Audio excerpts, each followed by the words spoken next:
Assalamualaikum warahmatullahi wabarakatuh. Salam sejahtera buat ketorang semua. Bersaudara Maluku Utara dimanapun kamu berada. Pada video kali ini, ketorang akan membahas sebuah topik yang sangat fundamental untuk kemajuan Maluku Utara, yaitu elektrifikasi desa. Pada salah satu media daring, Nuansa Malut, Gubernur Maluku Utara Sherly Djuanda Laos menunjukkan komitmen kuatnya untuk mempercepat program listrik masuk desa. Ini bukan sekedar janji, melainkan sebuah agenda strategis yang didukung oleh data dan perencanaan matang. Mari ketong bedah bersama. Apa sebenarnya tantangan yang dihadapi dan solusi inovatif yang bisa ketorang tawarkan?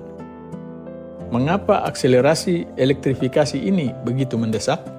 Seperti yang ditekankan oleh Gubernur, listrik adalah pilar utama pembangunan. Tanpa listrik, desa sulit berkembang. Anak-anak kesulitan belajar di malam hari. Usaha kecil tidak bisa berproduksi maksimal. Dan akses terhadap informasi modern menjadi terbatas. Listrik adalah kunci untuk membuka potensi ekonomi, meningkatkan kualitas hidup, dan mewujudkan keadilan pembangunan bagi seluruh masyarakat Maluku Utara. Berdasarkan Dokumen Perencanaan Sektor Energi dan Ketenaga Kelistrikan Provinsi Maluku Utara, ketorang mendapatkan gambaran yang jelas. Per Desember 2024, rasio elektrifikasi Maluku Utara sudah mencapai 99,03%, sebuah angka yang luar biasa. Namun di balik angka itu, masih ada 70 desa yang belum terlistriki dari total 1.185 desa di Maluku Utara saat ini. Angka ini juga tercermin dari rasio desa berlistrik PLN yang baru mencapai 92,74%. Artinya, tantangan terbesar pemerintah saat ini bukan lagi soal menambah persentase, tetapi menyelesaikan PR terakhir, yaitu melistriki 70 desa yang terisolir. Selama ini, metode utama elektrifikasi adalah memperluas jaringan PLN, menarik kabel dari gardu induk terdekat hingga ke desa-desa. Metode ini efektif untuk desa yang berdekatan dengan jaringan utama. Namun bagaimana dengan desa-desa dari 70 desa yang tersisa? Desa-desa ini ada yang tersebar di lokasi-lokasi yang sulit dijangkau, baik karena topografi pegunungan, terisolasi di pulau-pulau kecil, atau jauh dari pusat populasi. Memperluas jaringan ke desa-desa ini bisa sangat mahal dan tidak efisien. Disinilah pemerintah daerah harus berpikir di luar kebiasaan, atau Ibu Gubernur sering bilang out of the box. Masa depan elektrifikasi Maluku Utara juga tergambar dalam dokumen perencanaan pemerintah provinsi yang membuka mata kita pada potensi yang luar biasa, yaitu energi terbarukan. Maluku Utara kaya akan sumber daya alam yang bisa diubah menjadi listrik.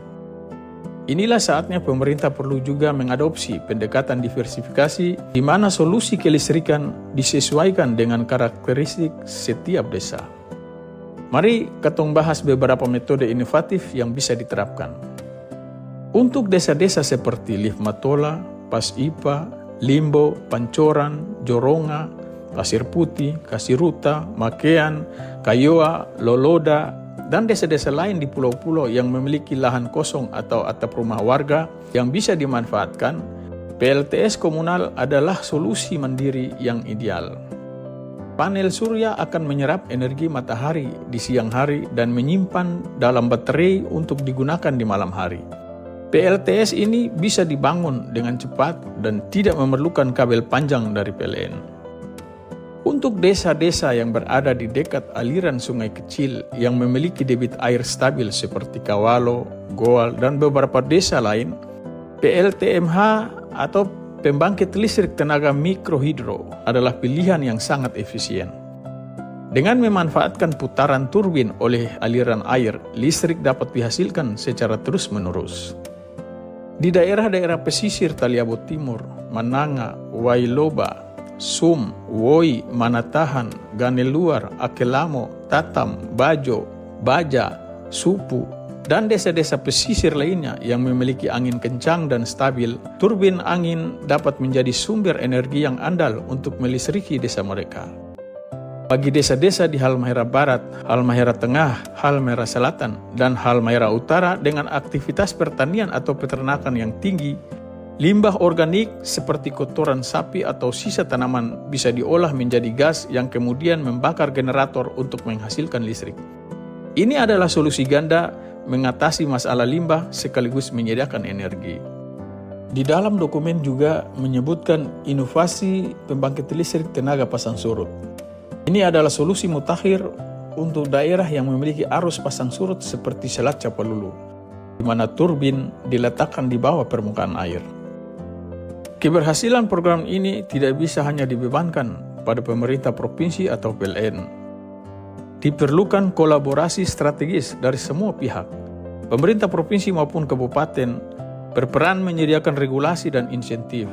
PLN berperan sebagai pelaksana teknis yang andal. Dan yang paling penting, masyarakat di desa harus terlibat aktif. Program edukasi dan pelatihan harus diselenggarakan agar masyarakat bisa mengelola dan merawat infrastruktur energi baru mereka.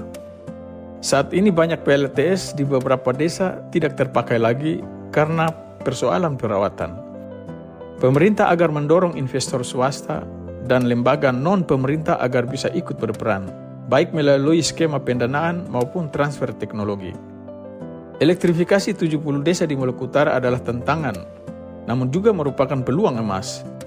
Peluang untuk menunjukkan kepada Indonesia bahwa Maluku Utara tidak hanya bisa menyelesaikan masalah, tetapi juga bisa melakukannya dengan cara yang berkelanjutan dan inovatif, menggunakan potensi energi terbarukan yang katorang miliki.